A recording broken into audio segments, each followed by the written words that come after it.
Hello বন্ধুরা, তো আজ আবার তোমাদের জন্য নতুনত্ব আরেকটা ভিডিও নিয়ে আসলাম। এটা হচ্ছে বাচ্চাদের এবং বড়দের সবাইকারই খুব করতে ভালো লাগবে। বাড়িতে আমাদের সসের বোতল, বিভিন্ন রকমের কাঁচের বোতল আমাদের বাড়িতে থেকেই থাকে। তো সেগুলোকে আমরা কিভাবে একটু নতুনত্ব ডিজাইন করে ঘরের একটা শোপিস হিসাবে ইউজ করতে পারি, সেটাই তোমাদের সঙ্গে শেয়ার করছি।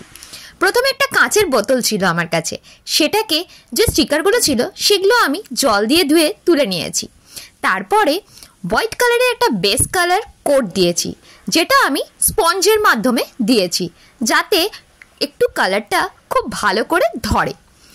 শুকিয়ে যাওয়ার পর ছোট ছোট পাতার মধ্যে কালার করে সেটাকে আমি ডিজাইন করেছি।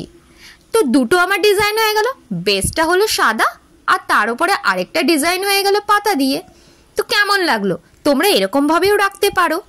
আবার তার উপরে আমি বহু আর্ট করেছি। এই বহু আর্ট করতে আমার ভীষণ ভালো লাগে। তোমরা যদি আগের ভিডিওগুলো আমার দেখেছো তাহলে দেখবে আমি বিভিন্ন রকমের বহু আর্ট করেছি।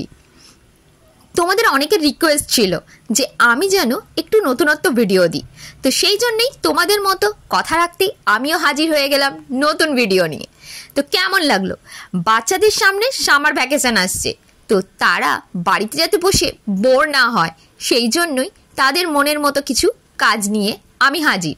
নতুনত্ব তোমাদের সঙ্গে ভিডিও শেয়ার করব এবং বাচ্চাদেরকে দিয়ে তোমরা বাড়িতে এগুলো করিও, তাহলে তোমাদেরও ভালো লাগবে এবং বাচ্চাদেরও সময় পার হয়ে যাবে। সামার ভ্যাকেশনটা তারা খুব ভালোভাবেই এনজয় করবে। তো ইজি এবং সিম্পলভাবে আমি এই ডিজাইনটা করেছি। তোমাদের কেমন লাগলো অবশ্যই কমেন্টের মাধ্যমে জানাবে এবং লাইক শেয়ার সাবস্ক্রাইব করতে ভুলবে না। তোমাদের সাবস্ক্রাইবটা কিন্তু খুব দরকার, আর কমেন্টের মাধ্যমে জানিও কেমন লেগেছে। সেটা যদি জানাও তাহলে তো আরো বেশি ভালো লাগবে।